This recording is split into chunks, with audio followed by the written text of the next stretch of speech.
Hey, everybody. Welcome back to the Big Dreams, Great Teams podcast. I'm Paula Maidens, your CEO and team advisor, hiring strategist, and leadership coach. And today we are diving into something that I see and work with every single one of my clients on. And that is this evolution from overwhelmed business owner to strategic CEO. So I'm sure you've experienced that moment when you finally flop on the couch, exhausted after another huge day. You've probably been flat out since you dropped the kids off at school, or maybe since you woke up. You've been putting out fires, answering questions, reviewing people's work, giving feedback, finding mistakes, and you realize that you haven't done anything proactive in your business. You haven't had any space or time to think strategically about business, about growth, about the team, about any of the things. And it's really common to feel like your to-do list at the end of the day is actually bigger than what it was at the beginning of the day. And it's also really common to start to wonder, perhaps this is just what running a business is like. Perhaps I just need to accept this. And I'm here to say that you don't. And I also know that I'm not the first person to say that working harder isn't the answer to growing and scaling your business. So what is? Well, it's certainly working in a different way to the way you're operating now. So if you're nodding your head to anything that I've said so far, thinking that's exactly where I am, that's how I feel, I felt like that in the last week or month, then this episode is exactly for you. It's exactly what you and your business needs. We are going to talk about how you can start to work differently so that you can evolve as the leader out of this pattern of feeling this way, out of this pattern of being stuck in your to-do list with loads of interruptions and being involved in all the things. So let's dive in.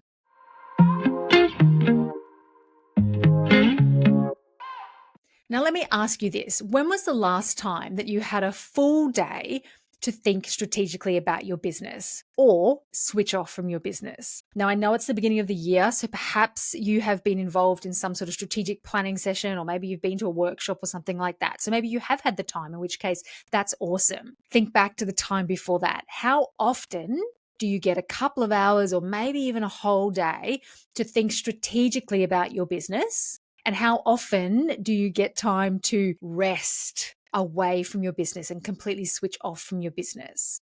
Now, I ask this because I know you agree that these two things are critical parts of being able to run your business and keep going in your business and be an effective business owner and leader and CEO and all the things that you need to do.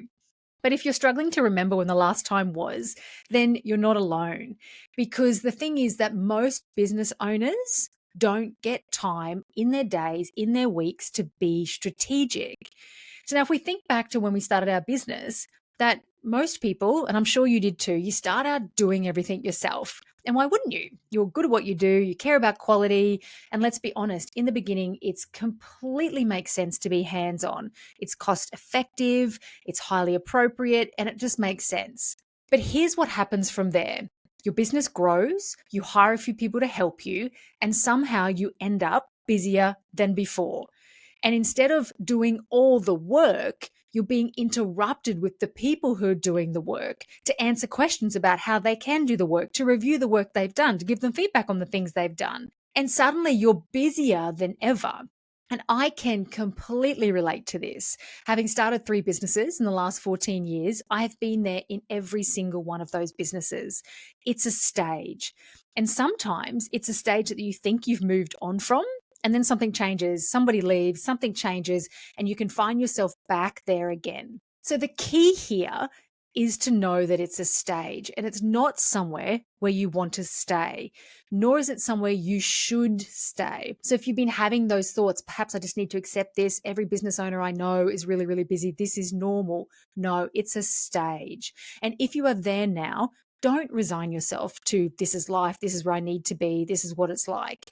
Yes, all those things are true while you're in the stage, but it's just while you're in the stage. And you have to focus of moving yourself out of this stage to working in a way that's better, not harder. So I want to dive into where you are right now and more importantly, where you need to go. So I'm going to start to talk about these stages or phases. So I'm going to share with you the 3 stages or the 3 phases of leadership evolution that you will naturally go through as you are growing your business. Because, like anything, understanding where you are is your first step to being able to move through and to the other side of it. Let's dive into phase one, the operator, and have a look at how it looks like in real life. Okay, so it's 8 o'clock in the morning. You've walked into your office, you've opened your laptop, and you have a beautiful plan to spend lots of time today focusing on growth. But within half an hour, someone comes and asks you a question because something needs your urgent attention and approval. Within another 30 minutes after that, there's a client issue that you've got to be involved in because it's one of your legacy clients who's a little bit prickly if they don't get responses from you. By 10 o'clock, you find yourself reviewing somebody's proposal because you're really good at proposals. And before anything goes out the door, it needs to have your eyes on it. Lunchtime rolls around, you eat at your desk, you're probably checking Slack and responding to some people on the team. And by 4 o'clock, you are so exhausted from making so many decisions and smashing through not only your to-do list, but responding to everybody else's needs and questions of you. You've covered everything from dealing with client issues, approving unusual things, where we're going to go for the next team and member event, and you've chatted to the team about all sorts of things and you know exactly what's going on with their weekend. So when you're in this operator phase, you're absolutely in the thick of everything. The business is relying on you for most decisions and you're really the center point of the activity. Your input is needed in most parts of the business and you're definitely working in the business, not on the business. It can feel like everything would fall apart without you. That's phase one, the operator phase. Now, phase two, the manager phase. This might look a little bit more like you've got a handle on delegation. So you've delegated and handed over things to people and your team are processing that delegation. So they can process orders, they can handle basic client requests, they can manage their daily tasks, but they still come to you for anything that's slightly unusual. You spend a lot of time in meetings, you spend a lot of time checking and reviewing people's work and putting out fires when big things flare up, which seems to happen a little bit. You're less hands-on with the doing, but somehow you're still very busy. In this sort of manager phase, often your time's sort of broken down to 50% managing the team, managing their work, 40% kind of overseeing operations, reviewing what they've done, and probably about like 10% on strategy and thinking about working on the business. And this is the percentage that gets pushed down to the very bottom. And it's common in this phase that although you've moved from doing the work to managing the work, you're still not enjoying the freedom of being able to lead the business to move forward. You don't have the spare time to think about growth and big picture and strategy, let alone resting and recharging yourself. So in this manager phase, you've delegated tasks, but often not full responsibility. You're still the go-to person for things that are important. You spend lots of times in meetings. And often they're not strategy meetings, they're operational meetings. You find yourself managing, in other words, telling people what to do and how to do it, as opposed to leading or inspiring them to make their own decisions. And it's really common to feel like you're the bottleneck here. So if you don't actually answer every single email and get back to every single person, they'll stop until they get that response from you. I think you're probably here in this phase two. Okay, let's move on to phase three, the strategic CEO. And now this, of course, is the goal. And here's what this looks like when you get into this stage and phase. Your morning might start with reviewing strategic priorities. And when an issue comes up, maybe with a client, your team handle it. And they handle it using a decision framework and clear decision authority that exists in your business. They draw on training, they draw on company values, so they know how to respond to the situation in a way that would make you feel proud. They know when to involve you. And yes, of course, that still does happen, but it's not all the time. And they know when they can make a decision themselves and when it's okay to not come to you before making the decision. And they balance that well. They know you've got their back. They know they've been trained. They know when they have the authority and the power to make the decisions. And when they come to you, it feels great and you're able to guide them. You're able to spend your time on growth. So you know that it's your job to look for opportunities, to look for partnerships, to develop future leaders for the business, to develop future business, to develop future revenue opportunities. You're thinking about, yes, this stage, how do we get it more efficient? How do we do it better? But also, what's the next stage for our business? So your input in the day-to-day operations is less management and reviewing and more visionary. This is the way our operations could be more efficient. This is the way our operations could evolve if we wanted to move to this next stage of our business. So you're giving direction as opposed to firefighting or sitting in the day-to-day decision making. So in this phase, you're leading the vision, you're leading the strategy, you're looking ahead rather than right down in the here and the now. You've empowered your team to make decisions and they're running with that decision-making authority. That means they're working within clear systems, clear frameworks, and it allows you to focus on growth. And it means you can actually take a holiday without your phone pinging every 5 seconds, which of course is important. So for most of you listening, you are most probably in stage 1 or 2. Most of my clients are, and that is a completely normal stage to be in. As I said, you don't get to phase or stage 3 without working through stage 1 or 2. But it's not where you need to stay. So regardless of the size of your business, you don't have to wait until you're a multi-million dollar business with 35 plus people to step out of the day-to-day operations if it's not serving you to stay there. So let's chat about why we get stuck in a certain phase and what stops us from moving to the next one. So the things that I hear my clients and people who are sitting in this stage 1 and 2 say, and I expect a few of them will ring true, is this: I don't trust somebody to not make a mistake on this. No one thinks the way I do. The client might notice if I don't do this or check this. This needs to be really good because this is a reflection of me, my name, and my brand. This will break if I'm not involved. It'll be better with my input, or this will only take me a minute. Now, these are all so common, and they come from a place of caring deeply about your business. But here's the thing. These are also the exact thoughts that are keeping you stuck in stage 1 or stage 2. And I get it. Maybe you've tried delegating before and it went completely wrong. Maybe you've had experiences that make these fears very real, moving them to be so much more than just a fear. Maybe these have been your reality in the past. You're not alone in any of this if that's the case. I've actually completely been there myself, as I said, and so have all my clients. I actually recorded a short podcast in the middle of last year, sharing a lesson with you all, where I literally had the thought process. It'll only take me a minute to update my homepage myself on the website. And so I did. And I completely justified me doing it was quicker than me instructing someone else to do it, even though I have at least 2 capable people on my team who know far more about WordPress than I do. And you know what? I jumped in there, I made the amendment, and it broke. The homepage completely broke. All the formatting completely went skew-if, and I couldn't fix it. And we had to restore the website to an old copy. And I'm pretty sure from memory, this might have been like a Monday or a Tuesday morning, which is a pretty important time in my business week when I should be working on the business or working with clients. And so those few minutes that I thought it would take me turned into so much longer and such a palaver and all this unnecessary stress, not just for me, but for the people who I had to bring in to help me fix it.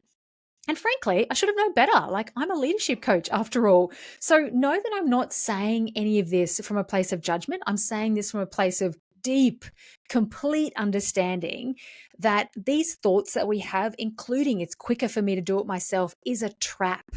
It's so easy to fall into it, and it's so easy to justify it and to stay there, to stay stuck in this stage, especially when we are highly capable people who are used to seeing problems and solving it.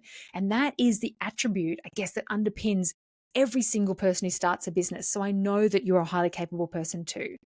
But the reality is that if you feel too busy, if you are not getting through your to-do list, if you aren't getting the time to be strategic and think about growth, and you want to grow, let alone rest and recharge, and you don't want to keep operating in this way where you're the hardest working, most underpaid manager on the planet in your own business, then without judging yourself for what you're doing and how you're operating, just shift and start to think about what you can do to tweak and change it to make it feel and be a little bit better for you.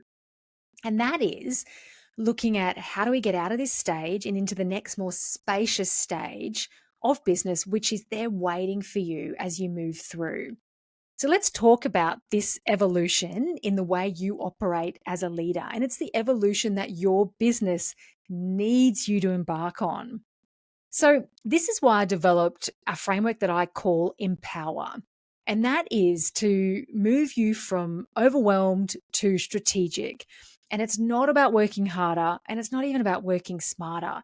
It's just about having a system to provide you with the scaffolding to be able to move through these phases. So, I want to walk you through how this framework works and how it can help you transform the way you're leading your team and operating within your business at the moment. So it's called Empower.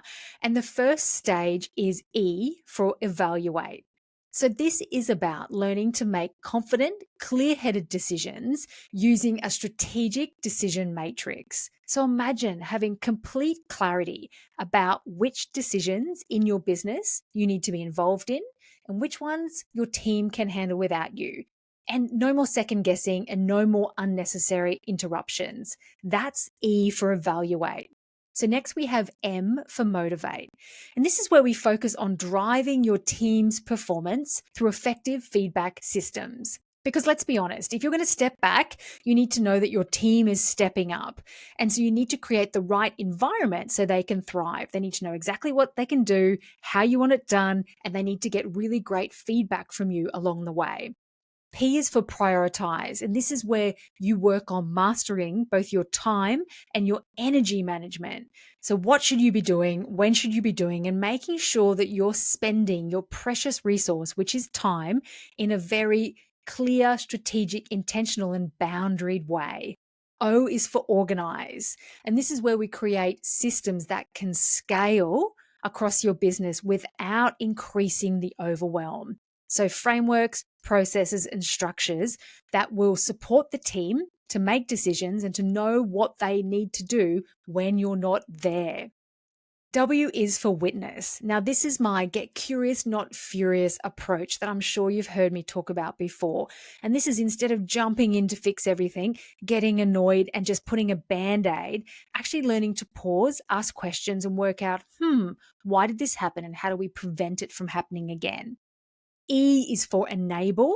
So this is communication systems to both align with the way you want people to communicate with you so you don't feel interrupted and so that your team feel inspired and in flow. So it's so much more than just a regular meeting framework.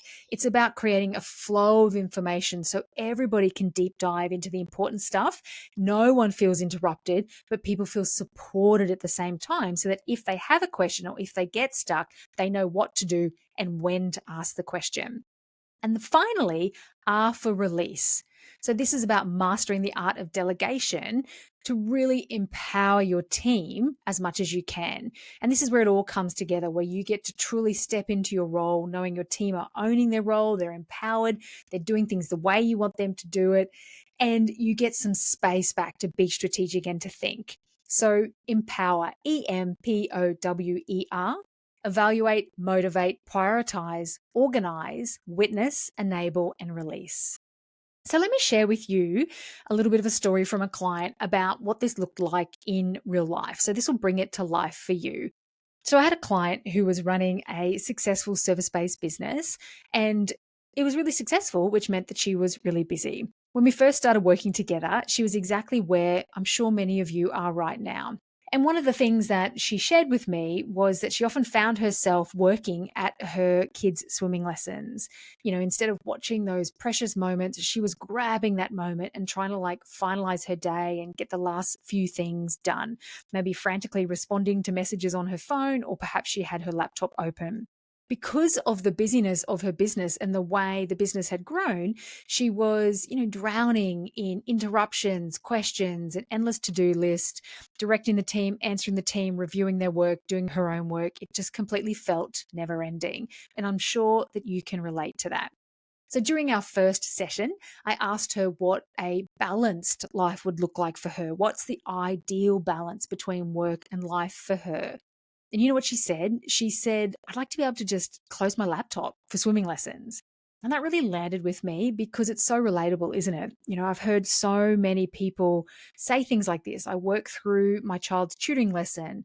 I'm sitting there on my phone at swimming lessons. Maybe it's in, the pickup line, etc. After dinner, the list goes on. We can all relate to that.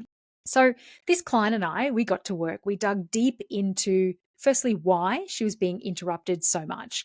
What questions was she typically fielding? What decisions could her team make without her? What decisions did she need to be involved in? What was stopping the team from making those decisions? And using this Empower framework, we mapped out decision-making authority really clearly. We created responsibility frameworks and roles and gave everybody absolute clarity on who owned what. We established feedback systems for when things went wrong, and we redesigned the communication process. So when to contact her, how to contact her, and most importantly, what to do when she wasn't available, so that everybody felt safe, including her. And the results were phenomenal. Not only did she close the laptop during swimming lessons, tick, but she also freed up so much mental space that she was able to think bigger, and in not too long decided to actually buy another business to bolt onto her existing one. So think about that transformation from going from feeling too busy to even get through the day and the current workload to having enough headspace to assess, plan, and execute a business acquisition. So that's the impact of getting stuck, of getting out of the day-to-day operations and truly learning how to empower your team. And that's what happens when you can make this evolution from overwhelmed CEO who's involved in all the things to strategic CEO who actually has time and space to think and rest and recharge. Okay, so let's make this super practical, because that's what I love you all to be able to do, is to walk away with, how do I take this information and how do I apply it to where I'm at right now? So here's 3 things I want you to do. The first thing, firstly, be honest with yourself. What phase are you in now? Are you in stage 1, phase 1, operator, stage 2, manager, or stage 3, strategic CEO? And then secondly, I want you to look at your calendar for next week, and I want you to block out 2 hours for strategic thinking. Now, that might be time when you think about growth. It might be time that you think about the way the team's operating. It might be time when you think about how can we do things better. But I want you to put that time in your diary now.